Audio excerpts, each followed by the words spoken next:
प्यारे विद्यार्थियों, मैं कुलदीप सिंह ਲੈਕਚਰਰ ਪੰਜਾਬੀ ਸਾਹਿਤ ਆਪ ਸਭ ਨੂੰ ਸਤਿ ਸ਼੍ਰੀ ਅਕਾਲ ਕਹਿੰਦਾ ਹਾਂ। ਤੇ ਅੱਜ ਅਸੀਂ ਪੜ੍ਹਨ ਜਾ ਰਹੇ ਹਾਂ ਜਮਾਤ 12ਵੀਂ ਖੰਡ ਤੀਜਾ ਤੇ ਉਸ ਦੇ ਵਿੱਚੋਂ ਸਾਹਿਤ ਦੇ ਰੂਪ ਅਸੀਂ ਪੜ੍ਹ ਰਹੇ ਹਾਂ।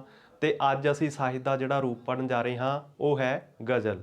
ਗਜ਼ਲ ਦੇ ਬਾਰੇ ਅਸੀਂ ਪਹਿਲਾਂ ਉਸਦੇ ਸ਼ਬਦਾਰਥ ਸਮਝਦੇ ਹਾਂ ਤੇ ਉਸ ਤੋਂ ਬਾਅਦ ਗਜ਼ਲ ਦੀ ਪਰਿਭਾਸ਼ਾ ਕਰਾਂਗੇ ਤੇ ਇਹ ਸਾਹਿਤ ਰੂਪ ਕਿਵੇਂ ਪੰਜਾਬੀ ਦੇ ਵਿੱਚ ਆਇਆ ਹੈ ਇਹਨਾਂ ਦੀ ਅਸੀਂ ਗੱਲ ਕਰਦੇ ਹੋਏ ਗਜ਼ਲ ਦੀ ਤਕਨੀਕ ਦੇ ਬਾਰੇ ਅਸੀਂ ਸਮਝਾਂਗੇ ਤੇ ਅਖੀਰ ਦੇ ਵਿੱਚ ਅਸੀਂ ਇੱਕ ਲਵਾਂਗੇ ਉਦਾਹਰਣ ਜਿਸ ਦੇ ਰਾਹੀਂ ਗਜ਼ਲ ਦੀ ਜਿਹੜੀ ਸਾਰੀ ਤਕਨੀਕ ਹੈ ਉਸ ਦੀ ਸਮਝ ਪ੍ਰਾਪਤ ਕਰਾਂਗੇ।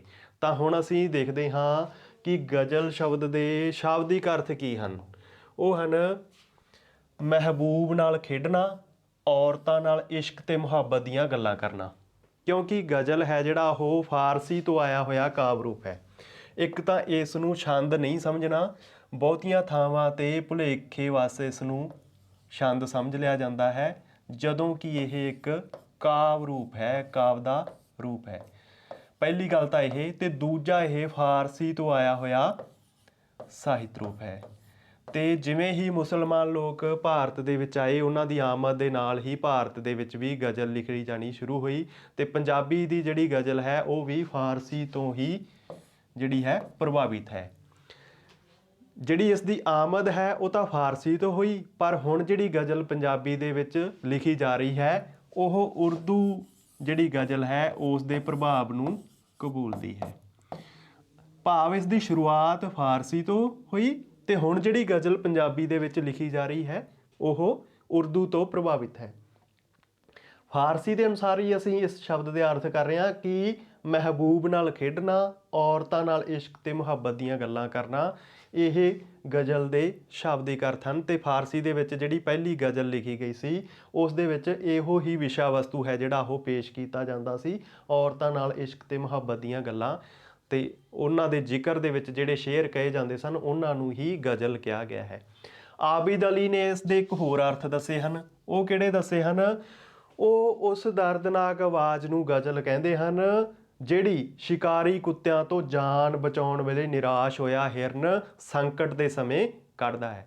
ਹਿਰਨ ਹੈ ਜਿਹੜਾ ਆਪਣੀ ਜਾਨ ਬਚਾਉਣ ਦੇ ਲਈ ਇਹੋ ਜਿਹੀ ਦਰਦਨਾਕ ਆਵਾਜ਼ ਕੱਢਦਾ ਹੈ ਉਹਨਾਂ ਤੋਂ ਬਚਣ ਦੇ ਲਈ, ਉਸ ਨੂੰ ਆਬਿਦ ਅਲੀ ਨੇ ਗਜ਼ਲ ਕਿਹਾ ਹੈ।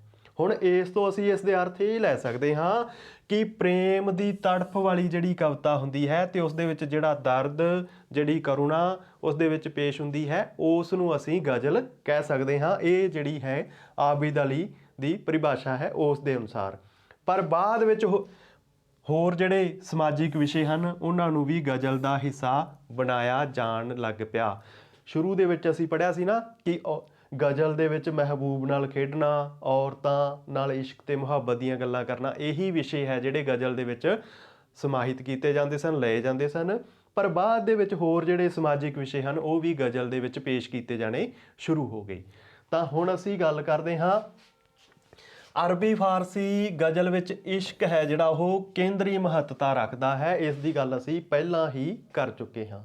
ਇਸ਼ਕ ਕੇਂਦਰਿਤ ਹੋਣ ਕਰਕੇ ਹੀ ਕਿਹਾ ਜਾਂਦਾ ਹੈ ਕਿ ਗਜ਼ਲ ਵਿੱਚ ਵਿਸ਼ੇ ਪੱਖੋਂ ਬੜੀ ਸੰਕੀਰਨਤਾ ਹੁੰਦੀ ਹੈ। ਸੰਕੀਰਨਤਾ ਮਤਲਬ ਛੋਟਾਪਨ।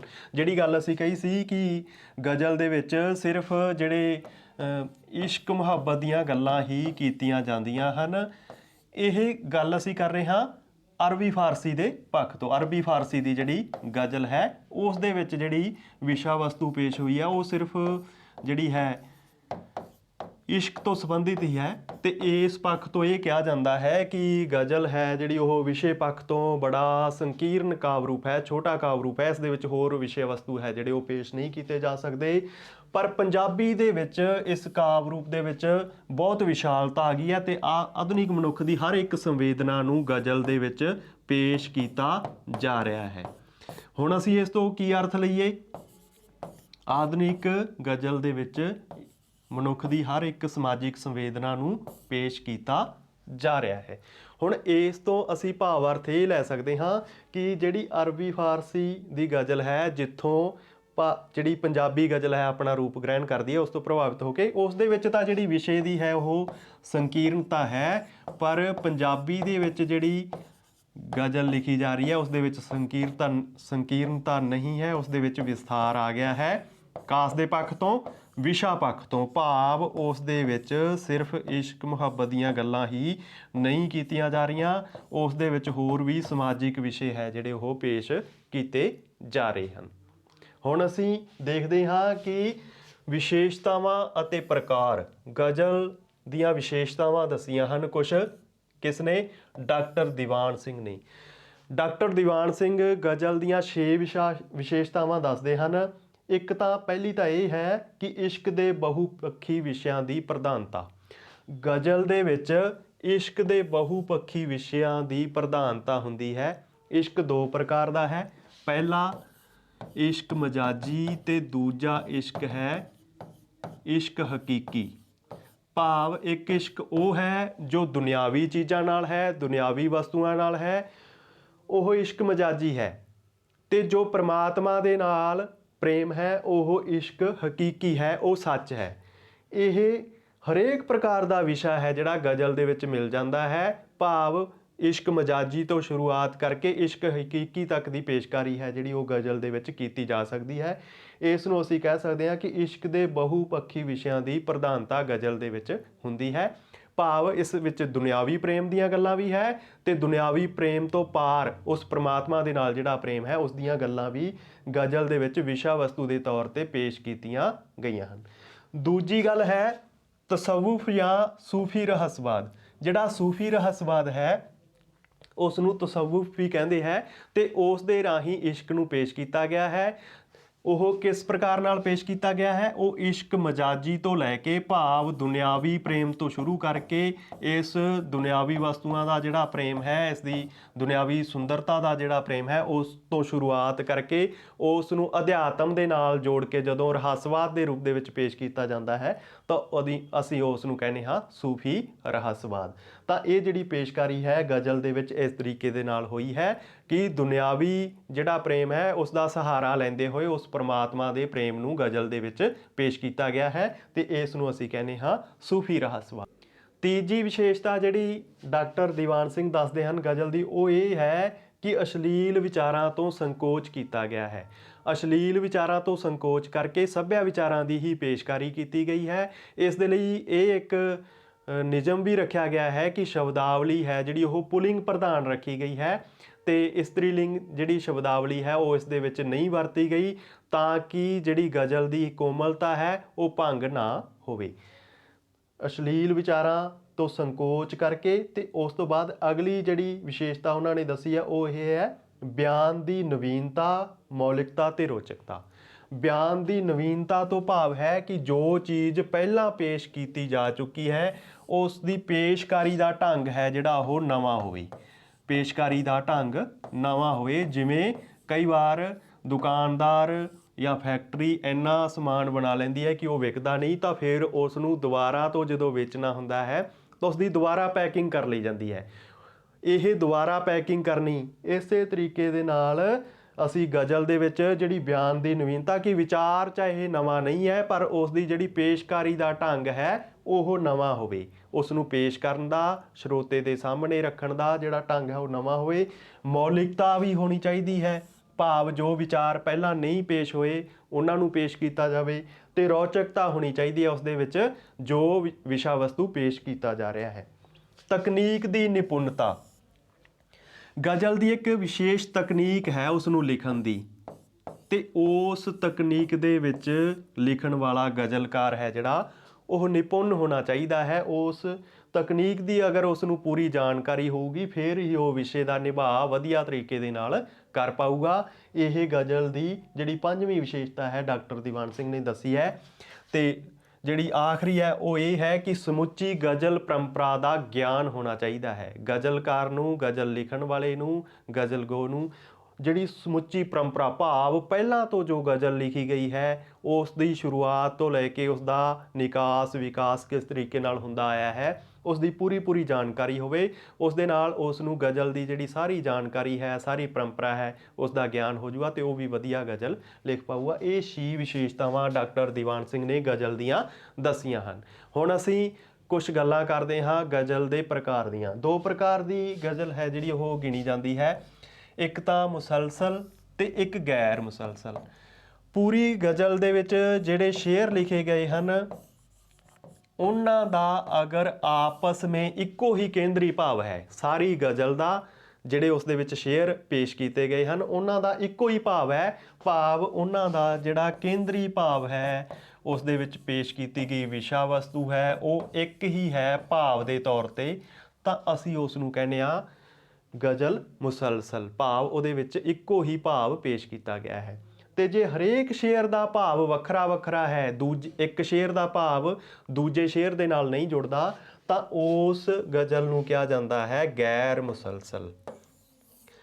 ਜਿਹੜੀ ਗਜ਼ਲ ਦੇ ਸ਼ੇਰ ਵੱਖ-ਵੱਖ ਹੋਣ ਤੇ ਉਹਨਾਂ ਦੇ ਭਾਵ ਵੱਖ-ਵੱਖ ਹੋਣ, ਉਹਨਾਂ ਦਾ ਇੱਕ ਦੂਜੇ ਦੇ ਨਾਲ ਭਾਵ ਨਾ ਜੁੜੇ, ਉਹਨਾਂ ਨੂੰ ਅਸੀਂ ਕਹਿੰਦੇ ਹਾਂ ਗੈਰ ਮੁਸਲਸਲ ਗਜ਼ਲ। ਇਹ ਦੋ ਪ੍ਰਕਾਰ ਦੀ ਹੁੰਦੀ ਹੈ, ਜਦੋਂ ਭਾਵ ਇੱਕ ਦੂਜੇ ਨਾਲ ਜੁੜਦਾ ਹੈ ਸ਼ੇਰਾਂ ਦਾ ਮੁਸਲਸਲ, ਜਦੋਂ ਨਹੀਂ ਜੁੜਦਾ ਗੈਰ ਮੁਸਲਸਲ। ਜਿਹੜਾ ਗਜ਼ਲਾਂ ਦਾ ਸੰਗ੍ਰਹਿ ਹੁੰਦਾ ਹੈ ਉਸ ਨੂੰ ਕਿਹਾ ਜਾਂਦਾ ਹੈ ਦੀਵਾਨ। ਬਹੁਤ ਸਾਰੀਆਂ ਗਜ਼ਲਾਂ ਲਿਖੀਆਂ ਹੋਈਆਂ ਹੈ, ਜਿਵੇਂ ਕਵਿਤਾਵਾਂ ਦਾ ਸੰਗ੍ਰਹਿ ਹੁੰਦਾ ਹੈ ਉਸੇ ਤਰੀਕੇ ਨਾਲ ਗਜ਼ਲਾਂ ਦਾ ਸੰਗ੍ਰਹਿ ਹੈ ਜਿਹੜਾ ਉਸ ਨੂੰ ਕਿਹਾ ਜਾਂਦਾ ਹੈ ਦੀਵਾਨ। ਇਹ ਤਿੰਨ ਗੱਲਾਂ ਅਸੀਂ ਯਾਦ ਰੱਖਣੀਆਂ ਹੈ ਗਜ਼ਲ ਦੇ ਬਾਰੇ। ਅਸੀਂ ਹੁਣ ਗਜ਼ਲ ਦੀ ਤਕਨੀਕ ਦੀ ਗੱਲ ਕਰਦੇ ਹਾਂ ਕਿ ਕਿਹੜੀ ਤਕਨੀਕੀ ਸ਼ਬਦਾਵਲੀ ਦਾ ਸਾਨੂੰ ਇਸ ਦੇ ਵਿੱਚ ਧਿਆਨ ਰੱਖਣਾ ਚਾਹੀਦਾ ਹੈ। ਸਭ ਤੋਂ ਪਹਿਲਾਂ ਤਾਂ ਹੈ ਜਿਹੜੀ ਸ਼ੇਰਾਂ ਦੀ ਗਿਣਤੀ ਹੈ ਉਹ 5 ਤੋਂ ਲਾ ਕੇ ਤੇ 17 ਤੱਕ ਹੋ ਸਕਦੀ ਹੈ। ਇਹ ਜੇ ਕਲੀ ਹੀ ਹੋਵੇ, ਜੋਟਾ ਨਾ ਹੋਵੇ, ਭਾਵ ਇਹ ਸਮ ਸੰਖਿਆ ਨਹੀਂ ਹੋਣੀ ਚਾਹੀਦੀ, ਇਹ ਸੰਖਿਆ ਇਸ ਪ੍ਰਕਾਰ ਦੇ ਨਾਲ ਹੋਣੀ ਚਾਹੀਦੀ ਹੈ 5 9 11 13 15 17, ਇਸ ਪ੍ਰਕਾਰ ਦੀ ਗਿਣਤੀ ਇਹ ਹੋਣੀ ਚਾਹੀਦੀ ਹੈ। ਇਹ ਤਾਂ ਹੋ ਗਈ ਸ਼ੇਰਾਂ ਦੀ ਗਿਣਤੀ ਕਿ 5 ਤੋਂ ਲੈ ਕੇ ਤੇ 17 ਤੱਕ ਦੀ ਜਿਹੜੇ ਸ਼ੇਰ ਹੈ ਉਹ ਗਜ਼ਲ ਦੇ ਵਿੱਚ ਆ ਸਕਦੇ ਹਨ। ਹੁਣ ਮਿਸਰਾ ਕੀ ਹੈ? ਗਜ਼ਲ ਦੀ ਜਿਹੜੀ ਤੁਕ ਹੈ ਉਸ ਨੂੰ ਮਿਸਰਾ ਕਿਹਾ ਜਾਂਦਾ ਹੈ। ਗਜ਼ਲ ਦੀ ਤੁਕ, ਇੱਕ ਤੁਕ ਨੂੰ ਮਿਸਰਾ ਕਿਹਾ ਜਾਂਦਾ ਹੈ। ਤੇ ਜਿਹੜਾ ਸ਼ੇਰ ਹੈ ਉਹ ਦੋ ਮਿਸਰਿਆਂ ਦੇ ਨਾਲ ਬਣ ਕੇ ਬਣਦਾ ਹੈ, ਦੋ ਮਿਸਰੇ ਮਿਲ ਕੇ ਤੇ ਇੱਕ ਸ਼ੇਰ ਬਣ ਜਾਂਦਾ ਹੈ। ਤੇ ਸ਼ੇਰਾਂ ਦੀ ਗਿਣਤੀ ਆਪਾਂ 5 ਤੋਂ 17 ਤੱਕ ਲਿਖ ਲਈ ਹੈ। ਮਤਲਾ ਕੀ ਹੈ ਤੇ ਮਕਤਾ ਕੀ ਹੈ, ਇਹਨਾਂ ਦੀ ਗੱਲ ਕਰਦੇ ਹਾਂ। ਗਜ਼ਲ ਦਾ ਜਿਹੜਾ ਪਹਿਲਾ ਸ਼ੇਰ ਹੁੰਦਾ ਹੈ, ਪਹਿਲਾ, ਉਸ ਨੂੰ ਕਹਿੰਦੇ ਹੈ ਮਤਲਾ, ਪਹਿਲੇ ਸ਼ੇਰ ਨੂੰ। ਤੇ ਜਿਹੜਾ ਆਖਰੀ ਸ਼ੇਰ ਹੁੰਦਾ ਹੈ ਗਜ਼ਲ ਦਾ, ਜਿਸ ਦੇ ਵਿੱਚ ਕਵੀ ਆਪਣਾ ਤਖੱਲਸ ਵਰਤਦਾ ਹੈ, ਤਖੱਲਸ ਭਾਵ ਉਪਨਾਮ ਜੋ ਉਸਨੇ ਆਪਣਾ ਰੱਖਿਆ ਹੁੰਦਾ ਹੈ ਉਸ ਦੀ ਵਰਤੋਂ ਕਰਦਾ ਹੈ, ਉਸ ਨੂੰ ਅਸੀਂ ਕਹਿੰਦੇ ਹਾਂ ਮਕਤਾ। ਇਹ ਹੁੰਦਾ ਹੈ ਆਖਰੀ ਸ਼ੇਰ ਗਜ਼ਲ ਦਾ। ਕਾਫੀਆ ਰਦੀਫ ਕੀ ਹੈ? ਜਿਹੜਾ ਅਸੀਂ ਛੰਦ ਦੇ ਵਿੱਚ ਪੜ੍ਹਿਆ ਸੀ, ਤੁਕਾਂਤ ਮੇਲ, ਆਖਰੀ ਸ਼ਬਦਾਂ ਦਾ ਮਿਲਣਾ, ਉਚਾਰਨ ਦੀ ਦ੍ਰਿਸ਼ਟੀ ਤੋਂ ਸਮਾਨ ਹੋਣ, ਉਸ ਨੂੰ ਅਸੀਂ ਕਹਿੰਦੇ ਹਾਂ ਕਾਫੀਆ।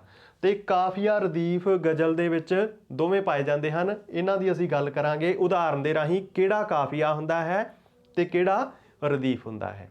ਦੋਵੇਂ ਵੀ ਆ ਜਾਂਦੇ ਹਨ ਤੇ ਕਈ ਵਾਰ ਗਜ਼ਲ ਦਾ ਜਿਹੜਾ ਸ਼ੇਰ ਦਾ ਅੰਤ ਹੈ ਉਹ ਕਾਫੀਏ ਦੇ ਨਾਲ ਹੀ ਹੋ ਜਾਂਦਾ ਹੈ। ਇਹ ਉਦਾਹਰਨ ਦੇ ਰਾਹੀਂ ਹੀ ਸਾਨੂੰ ਸਮਝ ਆਊਗਾ ਤੇ ਇਹਦੀ ਅਸੀਂ ਗੱਲ ਕਰਾਂਗੇ ਉਦਾਹਰਨ ਦੇ ਨਾਲ। ਤੇ ਗਜ਼ਲ ਦਾ ਜਿਹੜਾ ਸਾਰਿਆਂ ਤੋਂ ਵਧੀਆ ਸ਼ੇਰ ਹੁੰਦਾ ਹੈ ਉਸ ਨੂੰ ਕਹਿੰਦੇ ਹਨ ਸ਼ਾਹ ਬੈਂਤ। ਜਿਹੜਾ ਗਜ਼ਲ ਦਾ ਸਭ ਤੋਂ ਵਧੀਆ ਸ਼ੇਰ ਹੋਊਗਾ ਉਸ ਨੂੰ ਕਿਹਾ ਜਾਂਦਾ ਹੈ ਸ਼ਾਹ ਬੈਂਤ। ਇਹ ਗਜ਼ਲ ਦੀ ਤਕਨੀਕੀ ਸ਼ਬਦਾਵਲੀ ਹੈ ਤੇ ਇਸ ਦੀ ਅਸੀਂ ਉਦਾਹਰਨ ਦੇ ਰਾਹੀਂ ਗੱਲ ਕਰਦੇ ਹਾਂ ਕਿ ਕਿਹੜਾ ਕਿਹੜਾ ਮਤਲਾ ਕਿੱਥੇ ਆਇਆ ਹੈ, ਮਕਤਾ ਕਿੱਥੇ ਆਇਆ ਹੈ। ਹੁਣ ਆਪਾਂ ਉਦਾਹਰਨ ਲੈਂਦੇ ਹਾਂ। ਜੇਕਰ ਹਬੀਬ ਚੰਗੇ ਤਾਂ ਫਿਰ ਨਸੀਬ ਚੰਗੇ। ਹਬੀਬ ਹੁੰਦੇ ਹੈ ਪਿਆਰਾ, ਹਬੀਬ ਦਾ ਅਰਥ ਹੈ ਪਿਆਰਾ, ਤੇ ਇੱਥੇ ਅਰਥ ਹੋ ਗਿਆ ਜੇਕਰ ਹਬੀਬ ਚੰਗੇ ਤਾਂ ਫਿਰ ਨਸੀਬ ਚੰਗੇ। ਜੇ ਸਾਡੇ ਪਿਆਰੇ, ਸਾਡੇ ਚਾਹੁਣ ਵਾਲੇ ਚੰਗੇ ਹਨ ਤਾਂ ਫਿਰ ਸਾਡੇ ਨਸੀਬ ਵੀ ਚੰਗੇ ਹਨ। ਤੂੰ ਕਰਨਾ ਦੂਰ ਸਾਨੂੰ ਆਪਾਂ ਕਰੀਬ ਚੰਗੇ, ਧੰਨਵਾਨ ਤੋਂ ਕੀ ਲੈਣਾ ਹੈ ਸਾਨੂੰ ਗਰੀਬ ਚੰਗੇ। ਚਾਨਣ ਜੋ ਵੰਡਦੇ ਹਨ ਉਹ ਹਨ ਅਦੀਬ ਚੰਗੇ। ਅਦੀਬ ਹੁੰਦਾ ਹੈ ਸਾਹਿਤ ਲਿਖਣ ਵਾਲਾ, ਸਾਹਿਤਕਾਰ। ਜੋ ਚਾਨਣ ਵੰਡਦੇ ਹਨ ਉਹ ਅਦੀਬ ਚੰਗੇ ਹਨ। ਮੈਂ ਮਿਟ ਗਿਆ ਤੂੰ ਕਹਿਣਾ ਤੇਰੇ ਨਸੀਬ ਚੰਗੇ। ਦੁੱਖ ਵਿੱਚ ਮਨਾਉਣ ਸੁੱਖ ਜੋ ਸਾਥੋਂ ਗਰੀਬ ਚੰਗੇ। ਨਿਰਮਲ ਜੋ ਵਸਲ ਮਾਨਣ ਸਾਥੋਂ ਰਕੀਬ ਚੰਗੇ। ਰਕੀਬ ਹੁੰਦੇ ਹਨ ਵੈਰੀ ਜਾਂ ਦੁਸ਼ਮਣ। ਹੁਣ ਇਹ ਤਾਂ ਸੀ ਸ਼ਬਦ ਅਰਥਾਂ ਦੀ ਗੱਲ। ਹੁਣ ਅਸੀਂ ਇਸ ਦੇ ਵਿੱਚ ਮਤਲਾ ਦੇਖਦੇ ਹਾਂ, ਮਕਤਾ ਦੇਖਦੇ ਹਾਂ ਤੇ ਅਸੀਂ ਦੇਖਦੇ ਹਾਂ ਮਿਸਰਾ। ਸ਼ੇਰ ਦਾ ਜਿਹੜਾ ਇੱਕ ਤੁਕ ਹੁੰਦੀ ਹੈ ਉਸ ਨੂੰ ਕਿਹਾ ਜਾਂਦਾ ਹੈ ਮਿਸਰਾ, ਭਾਵ ਇਹ ਮਿਸਰਾ ਹੈ। ਜੇਕਰ ਹਬੀਬ ਚੰਗੇ, ਇਹ ਮਿਸਰਾ ਹੋ ਗਿਆ। ਇਹ ਪੂਰਾ ਹੋ ਗਿਆ ਇੱਥੇ। ਤਾਂ ਫਿਰ ਨਸੀਬ ਚੰਗੇ। ਤੇ ਜਿਹੜਾ ਮਤਲਾ ਹੁੰਦਾ ਹੈ ਉਹਦੀ ਨਿਸ਼ਾਨੀ ਇੱਕ ਹੋਰ ਹੁੰਦੀ ਹੈ ਮਤਲੇ ਦੀ, ਕਿ ਉਸ ਦੇ ਵਿੱਚ ਜਿਹੜਾ ਕਾਫੀਆ ਹੈ ਉਹ ਮਿਲਦਾ ਹੁੰਦਾ ਹੈ। ਕਾਫੀਆ ਤੋਂ ਭਾਵ ਹੁੰਦਾ ਹੈ ਉਚਾਰਨ ਦੀ ਦ੍ਰਿਸ਼ਟੀ ਤੋਂ ਸ਼ਬਦਾਂ ਦਾ ਸਮਾਨ ਹੋਣਾ। ਜਿਵੇਂ ਚੰਗੇ ਚੰਗੇ, ਉਸ ਦੇ ਵਿੱਚ ਜਿਹੜਾ ਮਤਲਾ ਹੁੰਦਾ ਹੈ ਉਸ ਦੇ ਵਿੱਚ ਇੱਕੋ ਹੀ ਸ਼ਬਦ ਆਉਂਦਾ ਹੈ। ਚੰਗੇ ਚੰਗੇ ਸ਼ਬਦ ਇਸ ਦੇ ਵਿੱਚ ਆਇਆ ਹੈ। ਦੋਨਾਂ ਮਿਸਰਿਆਂ ਦੇ ਵਿੱਚ ਆਊਗਾ, ਦੋਨਾਂ ਤੁਕਾਂ ਦੇ ਵਿੱਚ ਆਊਗਾ। ਜਦੋਂ ਕਿ ਜਿਹੜੇ ਦੂਜੇ ਸ਼ੇਰ ਹੋਣਗੇ ਉਹਨਾਂ ਦਾ ਜਿਹੜਾ ਆਖਰੀ ਮਿਸਰਾ ਹੋਊਗਾ ਉਹ ਮਿਲਣਗੇ। ਜਦੋਂ ਕਿ ਮਤਲੇ ਦੇ ਵਿੱਚ ਦੋਨਾਂ ਜਿਹੜੀਆਂ ਪੰਕਤੀਆਂ ਹਨ, ਦੋਨੇ ਜਿਹੜੇ ਮਿਸਰੇ ਹਨ, ਉਹਨਾਂ ਦਾ ਤੁਕਾਂਤ ਮੇਲ ਹੋਊਗਾ, ਉਹਨਾਂ ਦਾ ਕਾਫੀਆ ਹੈ ਜਿਹੜਾ ਇੱਕੋ ਜਿਹਾ ਹੋਊਗਾ। ਜਿਵੇਂ ਚੰਗੇ ਇੱਥੇ ਵੀ ਆਇਆ ਤੇ ਇੱਥੇ ਵੀ ਆਇਆ ਹੈ। ਇਹ ਸਿਰਫ ਮਤਲਾ ਦੇ ਵਿੱਚ ਹੀ ਹੋਣਗੇ। ਦੋਨਾਂ ਜਿਹੜੀਆਂ ਤੁਕਾਂ ਹਨ, ਦੋ ਪੰਕਤੀਆਂ ਹਨ, ਦੋ ਮਿਸਰੇ ਹਨ, ਇਹਨਾਂ ਦਾ ਜਿਹੜਾ ਹੈ ਕਾਫੀਆ ਉਹ ਮਿਲਦਾ ਜੁਲਦਾ ਹੋਊਗਾ। ਜਦੋਂ ਕਿ ਜਿਹੜੇ ਦੂਜੇ ਸ਼ੇਰ ਹੋਣਗੇ ਉਹਨਾਂ ਦੇ ਵਿੱਚ ਇੱਕ ਪੰਕਤੀ ਦਾ ਹੀ ਮਿਲੂਗਾ, ਦੂਜੀ ਪੰਕਤੀ ਦਾ ਇਸ ਦੇ ਵਿੱਚ ਨਹੀਂ ਮਿਲ ਰਿਹਾ ਤੇ ਇਸ ਦੇ ਵਿੱਚ ਮਿਲ ਰਿਹਾ ਹੈ। ਹੁਣ ਕਾਫੀਆ ਕੀ ਹੈ ਤੇ ਰਦੀਫ ਕੀ ਹੈ, ਇਸ ਨੂੰ ਸਮਝ ਲੈਂਦੇ ਹਾਂ। ਪਹਿਲਾਂ ਤਾਂ ਅਸੀਂ ਸਮਝਦੇ ਹਾਂ ਗਜ਼ਲ ਦੀ ਤਕਨੀਕ ਦੇ ਵਿੱਚ, ਤੇ ਫਿਰ ਅਸੀਂ ਇਸ ਨੂੰ ਸਮਝਾਂਗੇ ਕਿ ਇਸ ਨੂੰ ਯਾਦ ਕਿਵੇਂ ਰੱਖਿਆ ਜਾਵੇ। ਕਿਉਂਕਿ ਕਾਫੀਆ ਰਦੀਫ ਹੈ ਜਿਹੜੇ ਉਹ ਬਹੁਤੇ ਸਾਰੇ ਵਿਦਿਆਰਥੀ ਭੁੱਲ ਜਾਂਦੇ ਹਨ, ਉਹਨਾਂ ਨੂੰ ਯਾਦ ਰੱਖਣ ਦੇ ਵਿੱਚ ਇਹ ਦਿੱਕਤ ਆਉਂਦੀ ਹੈ। ਤੇ ਆਪਾਂ ਇਸ ਨੂੰ ਵਧੀਆ ਤਰੀਕੇ ਦੇ ਨਾਲ ਇੱਕ ਸਮਝ ਲੈਂਦੇ ਹਾਂ। ਹੁਣ ਜਿਵੇਂ ਇੱਥੇ ਆ ਰਿਹਾ ਹੈ ਚੰਗੇ ਚੰਗੇ, ਇੱਥੇ ਵੀ ਫੇਰ ਚੰਗੇ ਆ ਰਿਹਾ ਹੈ, ਫੇਰ ਚੰਗੇ ਆ ਰਿਹਾ ਹੈ। ਤਾਂ ਇੱਕ ਜਿਹੜਾ ਸ਼ਬਦ ਹੈ ਉਹ ਇੱਥੇ ਆ ਰਿਹਾ ਹੈ ਕਾਫੀਏ ਦੇ ਤੌਰ ਤੇ ਚੰਗੇ। ਚੰਗੇ ਸ਼ਬਦ ਹੈ ਜਿਹੜਾ ਉਹ ਕਾਫੀਏ ਦੇ ਤੌਰ ਤੇ ਆ ਰਿਹਾ ਹੈ। ਤੇ ਉਸ ਤੋਂ ਪਹਿਲਾਂ ਵਾਲਾ ਸ਼ਬਦ ਹੈ ਜਿਹੜਾ ਨਸੀਬ, ਕਰੀਬ, ਗਰੀਬ, ਅਦੀਬ, ਨਸੀਬ ਤੇ ਫਿਰ ਗਰੀਬ ਆਇਆ ਇੱਥੇ ਤੇ ਰਕੀਬ ਆਇਆ। ਇਹ ਸ਼ਬਦ ਤਾਂ ਹੈ ਕਾਫੀਆ। ਤੇ ਚੰਗੇ ਸ਼ਬਦ ਹੈ ਜਿਹੜਾ ਉਹ ਰਦੀਫ ਦੇ ਵਿੱਚ ਆਇਆ ਹੈ। ਕਾਫੀਆ ਮੈਂ ਇੱਥੇ ਦੋ ਸ਼ਬਦ ਲਿਖ ਦਿੰਦਾ ਹੈ, ਨਸੀਬ ਤੇ ਕਰੀਬ, ਇਹ ਤਾਂ ਹੈ ਕਾਫੀਆ। ਤੇ ਰਦੀਫ ਕਿਹੜਾ ਸ਼ਬਦ ਹੈ? ਚੰਗੇ। ਜਿਵੇਂ ਅਸੀਂ ਛੰਦ ਦੇ ਵਿੱਚ ਪੜ੍ਹਿਆ ਸੀ ਕਿ ਤੁਕਾਂਤ ਮੇਲ ਦੀ ਦ੍ਰਿਸ਼ਟੀ ਤੋਂ ਜਦੋਂ ਸ਼ਬਦ ਉਚਾਰਨ ਦੀ ਦ੍ਰਿਸ਼ਟੀ ਤੋਂ ਸਮਾਨ ਹੁੰਦੇ ਹਨ, ਆਖਰੀ ਸ਼ਬਦ, ਉਹਨਾਂ ਨੂੰ ਅਸੀਂ ਕਹਿੰਦੇ ਹਾਂ ਤੁਕਾਂਤ ਮੇਲ। ਇੱਥੇ ਹੁਣ ਆਖਰੀ ਸ਼ਬਦ ਹੈ ਜਿਹੜਾ ਉਹ ਇੱਕੋ ਹੀ ਵਾਰ-ਵਾਰ ਰਿਪੀਟ ਹੋ ਰਿਹਾ ਹੈ, ਤਾਂ ਇਸ ਨੂੰ ਤਾਂ ਅਸੀਂ ਕਹਿੰਦੇ ਹਾਂ ਰਦੀਫ, ਜੋ ਕਿ ਕਾਫੀਏ ਤੋਂ ਬਾਅਦ ਆਉਂਦਾ ਹੈ। ਹਰੇਕ ਸ਼ੇਰ ਦੇ ਵਿੱਚ ਉਸੇ ਰੂਪ ਦੇ ਵਿੱਚ ਆਉਂਦਾ ਹੈ ਉਹੀ ਸ਼ਬਦ।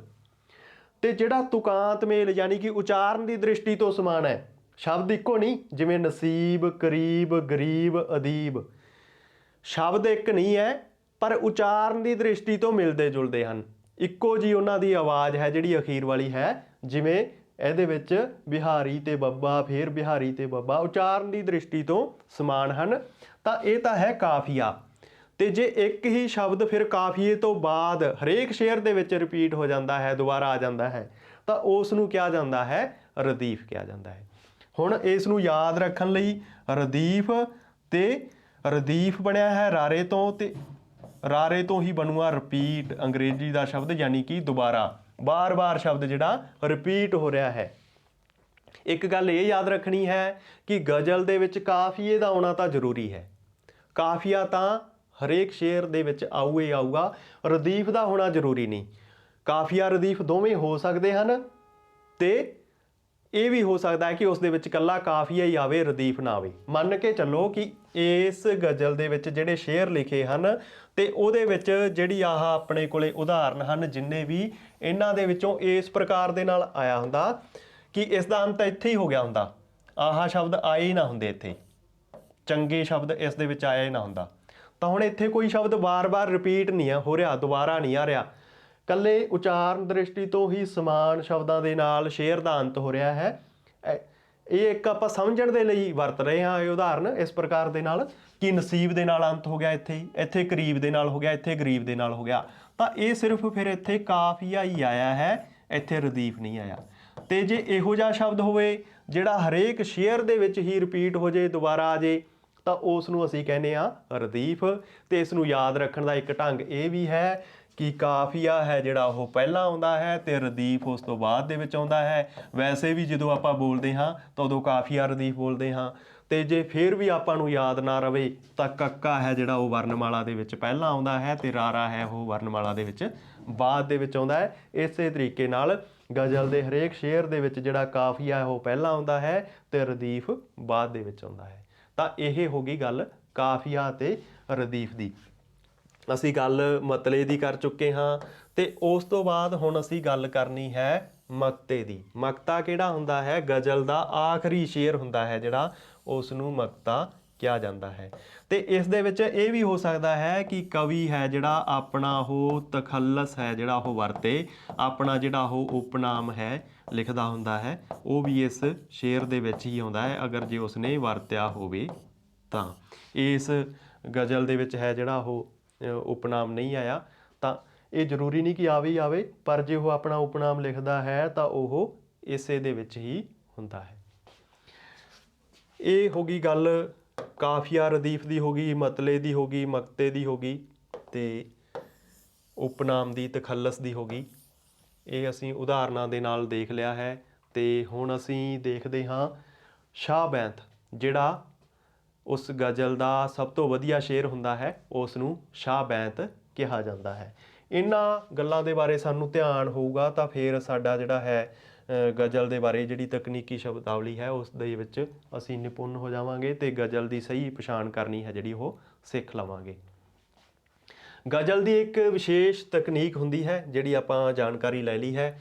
ਤੇ ਗਜ਼ਲ ਇੱਕ ਰੂਪ ਪ੍ਰਧਾਨ ਵਿਧਾ ਹੈ ਤੇ ਇਸ ਵਿੱਚ ਬਿਆਨ ਦੀ ਮੌਲਿਕਤਾ, ਨਵੀਨਤਾ ਦਾ ਵਿਸ਼ੇਸ਼ ਮਹੱਤਵ ਹੈ। ਤੇ ਪ੍ਰੋਫੈਸਰ ਦੀਵਾਨ ਸਿੰਘ ਦੇ ਸ਼ਬਦਾਂ ਵਿੱਚ ਗਜ਼ਲ ਦਾ ਲਿਖਣ ਢੰਗ ਹੀ ਗਜ਼ਲ ਦੀ ਜਾਨ ਹੁੰਦਾ ਹੈ। ਆਪਾਂ 6 ਵਿਸ਼ੇਸ਼ਤਾਵਾਂ ਲਿਖੀਆਂ ਸੀ ਉੱਥੇ ਗਜ਼ਲ ਦੀਆਂ ਡਾਕਟਰ ਦੀਵਾਨ ਸਿੰਘ ਦੇ ਅਨੁਸਾਰ। ਉਹਨਾਂ ਵਿਸ਼ੇਸ਼ਤਾਵਾਂ ਨੂੰ ਅਪਣਾ ਕੇ ਅਗਰ ਗਜ਼ਲ ਲਿਖੀ ਜਾਵੇ ਤਾਂ ਗਜ਼ਲ ਦੀ ਜਿਹੜੀ ਤਕਨੀਕ ਹੈ, ਉਸ ਦਾ ਲਿਖਣ ਦਾ ਢੰਗ ਹੈ, ਉਹੀ ਗਜ਼ਲ ਦੀ ਜਾਨ ਹੁੰਦੀ ਹੈ। ਗਜ਼ਲ ਦੀ ਸੰਰਚਨਾ ਵਿੱਚ ਇੱਕ ਵਿਸ਼ੇਸ਼ਤਾ ਇਹ ਹੈ ਕਿ ਇਸ ਵਿੱਚ ਸਪਾਟ ਬਿਆਨ ਦੀ ਥਾਂ ਕਿਸੇ ਸੰਕੇਤ ਜਾਂ ਰਮਜ਼ ਦਾ ਹੋਣਾ ਜ਼ਰੂਰੀ ਹੈ। ਭਾਵ ਜਿਸ ਨੂੰ ਗੱਲ ਕਹੀ ਜਾਣੀ ਹੈ ਉਹ ਸਿੱਧੀ ਨਾ ਕਹਿ ਕੇ ਕਿਸੇ ਰਮਜ਼ ਦੇ ਰਾਹੀਂ, ਕਿਸੇ ਸੰਕੇਤ ਦੇ ਰਾਹੀਂ ਕਹੀ ਜਾਵੇ ਤਾਂ ਉਹ ਜਿਹੜੀ ਬਿਆਨੀ ਹੈ ਉਹ ਵਧੀਆ ਹੋ ਜਾਵੇਗੀ। ਰਮਜ਼ ਦਾ ਹੋਣਾ ਜ਼ਰੂਰੀ ਹੈ। ਜਿਵੇਂ ਜਿਹੜੀ ਗੱਲ ਹੈ ਉਹ ਇਸ਼ਕ ਮਜਾਜੀ ਦੀ ਵੀ ਹੋ ਸਕਦੀ ਹੈ ਤੇ ਉਹ ਇਸ਼ਕ ਹਕੀਕੀ ਦੀ ਵੀ ਹੋ ਸਕਦੀ ਹੈ। ਉਹ ਗੱਲ ਇੰਨੀ ਸਿੱਧੀ ਸਪਾਟ ਨਹੀਂ ਹੋਣੀ ਚਾਹੀਦੀ ਕਿ ਅਗਰ ਪੜ੍ਹਨ ਵਾਲੇ ਦਾ ਮਨ ਹੈ ਜਿਹੜਾ ਉਹ ਇਸ਼ਕ ਮਜਾਜੀ ਤੱਕ ਸੀਮਿਤ ਹੈ ਤਾਂ ਉਹ ਉਸ ਦੇ ਅਰਥ ਉਸ ਤੋਂ ਸਮਝੇ, ਤੇ ਜੇ ਉਸ ਦੇ ਹਕੀਕੀ ਅਰਥ ਉਹ ਕਰਨਾ ਚਾਹਵੇ ਤਾਂ ਉਹ ਹਕੀਕੀ ਅਰਥ ਵੀ ਉਸ ਗਜ਼ਲ ਦੇ ਵਿੱਚੋਂ ਮਿਲਣੇ ਚਾਹੀਦੇ ਹਨ। ਭਾਵ ਉਹ ਕਿਸੇ ਇੱਕ ਹੀ ਵਿਸ਼ੇ ਨੂੰ ਇੰਨਾ ਸਟੀਕ ਨਾ ਕਵੇ ਕਿ ਉੱਥੋਂ ਤੱਕ ਹੀ ਸੀਮਿਤ ਰਹਿ ਜਾਵੇ। ਉਸ ਦੇ ਵਿੱਚ ਰਮਜ਼ ਹੋਣੀ ਚਾਹੀਦੀ ਹੈ, ਉਸ ਦੇ ਵਿੱਚ ਸੰਕੇਤ ਹੋਣਾ ਚਾਹੀਦਾ ਹੈ। ਇਸ ਵਿੱਚ ਰੰਗ ਬਿਆਨੀ, ਰੰਗ ਬਿਆਨੀ 3 ਤਰੀਕਿਆਂ ਦੀ ਹੈ। ਪਹਿਲੀ ਹੈ ਸੂਫੀਆਨਾ ਤੇ ਦੂਜੀ ਹੈ ਆਸ਼ਿਕਾਨਾ। ਇਹ 3 ਤਰੀਕਿਆਂ ਦੀ ਰੰਗ ਬਿਆਨੀ ਹੈ ਜਿਹੜੀ ਉਹ ਗਜ਼ਲ ਦੇ ਵਿੱਚ ਕੀਤੀ ਜਾਂਦੀ ਹੈ। ਤੇ ਤੀਜੀ ਹੁੰਦੀ ਹੈ ਰਿੰਦਾਨਾ। ਰਿੰਦ ਸ਼ਬਦ ਜਿਹੜਾ ਸ਼ਰਾਬ ਲਈ ਹੁੰਦਾ ਹੈ, ਰਿੰਦਾਨਾ, ਕਿਉਂਕਿ ਫਾਰਸੀ ਜਿਹੜੀ ਗਜ਼ਲ ਹੈ ਉਸ ਦੇ ਵਿੱਚ ਨਸ਼ੇ ਵਾਲੀ ਸ਼ਬਦਾਵਲੀ ਵੀ ਖੂਬ ਵਰਤੀ ਗਈ ਹੈ। ਇਸ ਤੋਂ ਬਿਨਾਂ ਮੁਆਮਲਾਬੰਦੀ, ਭਾਵ ਜੋ ਵਿਸ਼ਾ ਵਸਤੂ ਚੁਣਿਆ ਗਿਆ ਹੈ ਉਸ ਦਾ ਨਿਭਾਅ ਵੀ ਵਧੀਆ ਤਰੀਕੇ ਦੇ ਨਾਲ ਕੀਤਾ ਗਿਆ ਹੋਵੇ। ਜੋ ਵਿਸ਼ਾ ਵਸਤੂ ਇਸ ਦੇ ਲਈ ਚੁਣਿਆ ਗਿਆ ਹੈ ਉਸ ਦਾ ਨਿਭਾਅ ਵੀ ਵਧੀਆ ਕੀਤਾ ਜਾਵੇ, ਇਹ ਮੁਆਮਲਾਬੰਦੀ ਹੈ। ਇਸ ਤੋਂ ਇਲਾਵਾ ਉਸ ਗਜ਼ਲ ਦੇ ਵਿੱਚ ਸ਼ੌਖੀ ਚੋਟ ਵਾਲੇ ਗੁਣ ਵੀ ਹੋਣੇ ਚਾਹੀਦੇ ਹਨ।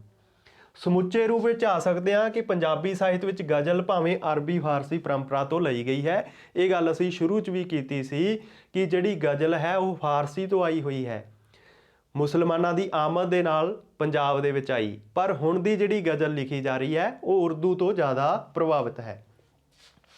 ਤੇ ਹੁਣ ਗਜ਼ਲ ਜਿਹੜੀ ਹੈ, ਪੰਜਾਬੀ ਗਜ਼ਲ ਹੈ, ਆਪਣਾ ਮੂੰਹ ਮਹਾਂਦਰਾ ਨਿਖਾਰ ਚੁੱਕੀ ਹੈ ਅਤੇ ਇੱਕ ਮਿਆਰੀ ਪੱਧਰ ਹਾਸਲ ਕਰਕੇ ਇੱਕ ਵਿਸ਼ੇ ਦੇ ਭਾਵ ਨੂੰ ਸੰਚਾਰਨ ਦੇ ਸਮਰੱਥ ਹੈ। ਇਹ ਸੀ ਗਜ਼ਲ ਦੀ ਗੱਲ। ਅਸੀਂ ਗਜ਼ਲ ਦੇ ਅਰਥ ਸਮਝੇ ਪਹਿਲਾਂ, ਫਿਰ ਉਸ ਦੀ ਪਰਿਭਾਸ਼ਾ ਕੀਤੀ। ਇੱਕ ਉਦਾਹਰਨ ਦੇ ਰਾਹੀਂ ਅਸੀਂ ਮਤਲਾ, ਮਕਤਾ, ਸ਼ਾਹ ਬੈਂਤ, ਕਾਫੀਆ, ਰਦੀਫ, ਮਿਸਰਾ ਇਹਨਾਂ ਗੱਲਾਂ ਦੇ ਬਾਰੇ ਜਾਣਿਆ। ਤਾਂ ਆਪ ਸਭ ਵਿਦਿਆਰਥੀਆਂ ਨੇ ਗਜ਼ਲ ਦੇ ਬਾਰੇ ਬਾਖੂਬ ਸਮਝ ਲਿਆ ਹੋਣਾ ਹੈ। ਆਪਾਂ ਮਿਲਾਂਗੇ ਕਿਸੇ ਨਵੇਂ ਵਿਸ਼ਾ ਵਸਤੂ ਦੇ ਨਾਲ। ਉਦੋਂ ਤੱਕ ਲਈ ਆਪ ਸਭ ਵਿਦਿਆਰਥੀਆਂ ਨੂੰ ਸਤਿ ਸ਼੍ਰੀ ਅਕਾਲ। ਆਪ ਸਭ ਵਿਦਿਆਰਥੀਆਂ ਦਾ ਬਹੁਤ ਬਹੁਤ ਧੰਨਵਾਦ।